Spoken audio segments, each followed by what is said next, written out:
Hi, and let's start with functions then. So in the last video I talked a little bit about variables, and now I'm going to show you more the usage of variables in functions and also describing what a function actually is.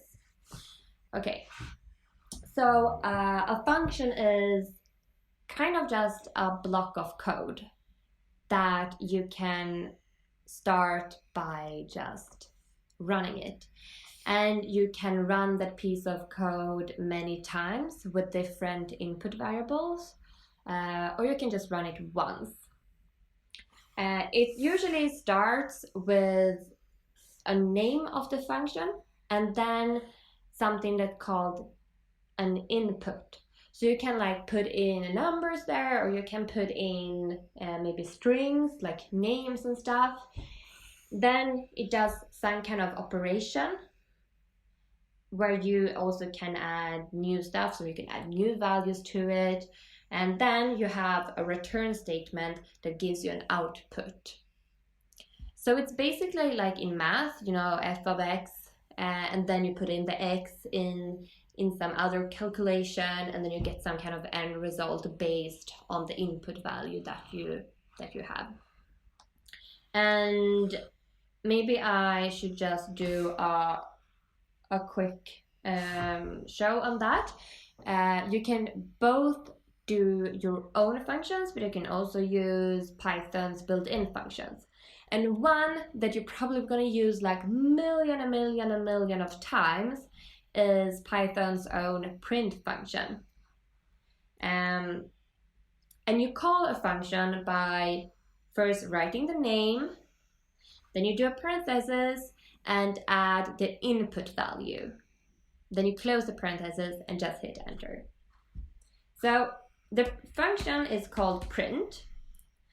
And what the function does is that it writes out whatever you want. So for example, we can write the most classical thing that you always do when you start coding and learning a new language is hello world. And since it's a string, we need quotation marks here, as spoken in the other video, and then you hit enter, and then you will see that hello world is coming out here. And it doesn't look that useful right now, but I assure you that you will love this function later on, and when you do more complex codes, and when you're maybe not in this terminal, but use somewhere else where you write much longer code snippets. So this was the pre-built function. And you can also write your own one. And let's maybe make a function that prints out different kind of names maybe. And to do a function, you write first def, and then you write your name of the function. So let's call it print out names. And then you might want to have an input. And now you're going to just add input variables. So now you don't need quotation marks or anything. You don't have to say what kind of type it is, because that will be defined in your code in your function. So let's just call it name1 and name2. Let's call it that. And you separate your different variables with a comma sign here. Then you end your function, you close the parenthesis, and then you add a colon. And now the code knows that, okay, this is a function. In order to know what is inside the function and what is actually code that is not belonging to that function, we use something that's called indents. So if I would write something here, the code would actually, or the computer would actually think that this is nothing that belongs to the function.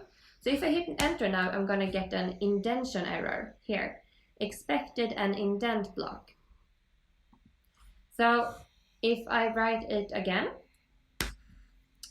and then tab in once, it will understand that the code I'm writing now is actually inside of the print out names function. Okay, so now I can use the print function again and print out name1, indent here again. Then I can print out name2.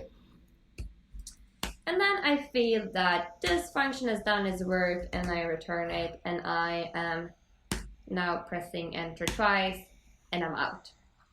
So now we have a function called print out names that takes in a variable name and a name2 here. Then it prints out name1, and then after that it prints out name2, and then it goes out of the function. So we could call the function as it is called call instead of run in when you code. So let's call the function. So write the name, and then we add my name, of course, and we add Python. So as you can see, I'm also using a comma here to identify that this is variable 1 and this is variable 2, okay? Then I hit enter, and you see that it printed out Christina and then Python. Another thing I could do is actually use the variable names here. So just to confuse things, I can actually say that name2 is equal to Python, and I can say that name1 is equal to Christina.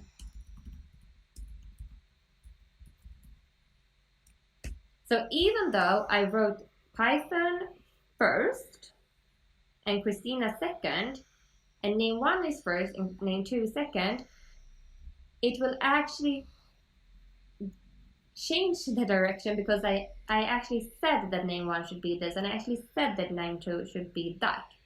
So when I hit enter now, it prints out exactly the same thing. And would I change the direction here without actually saying what should be what, it will assign Python to name1 and Christina to name2, and you will see them in the reverse order. Did two. That is also good. It will say like, you just saw an error in valid syntax. I added 2 parentheses instead of 1, but now you can see them in the reverse order.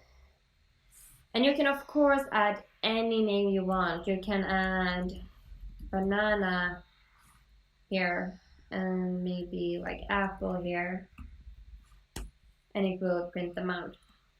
Another thing that's interesting in the function we did here is that print works for integers as well.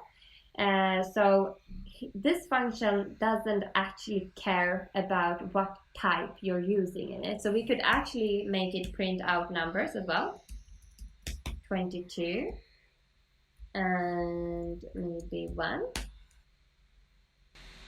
I could also do a function that is maybe my calculation, which adds an x, just to like show you that it's very versatile to use functions. I mean, you can do basically anything. So you can take the variable x and multiply it with like 55, and then you can, oh, you know what, I actually did wrong there. I actually just gonna do that, but didn't save the values. I actually have to do this.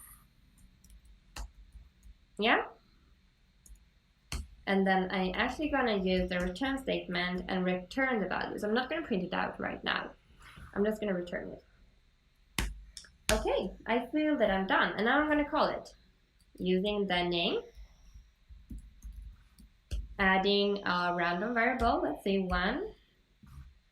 And now I don't just hit enter, because then I wouldn't see anything. It doesn't have any print functions. But as I did before, I can assign it to a variable. So we actually saved the return statement somewhere in the computer. So let's call it the return number, okay? So return number will come out from my calculation. It will be this.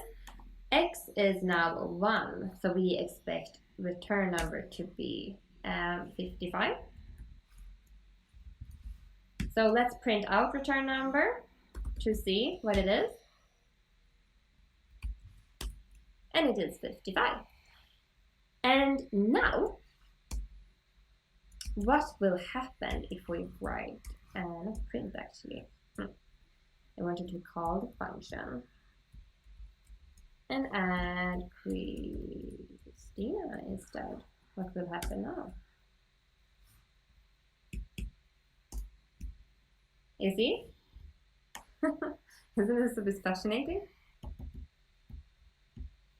So this function also is responding to all kind of different types. I hope you got a little bit more familiar now with the functions, but let's just say that there's a whole world out there that we can explore together when it comes to functions and what you can do with them. So stay tuned for next video, and I'll teach you a little bit more about Python. And don't forget to subscribe, because that means that you like the video, and I will then produce more for you, of course. And if you have any comments, or if you think that I said something a bit unclear, or you have problems with something, comment below, and of course I'll answer that.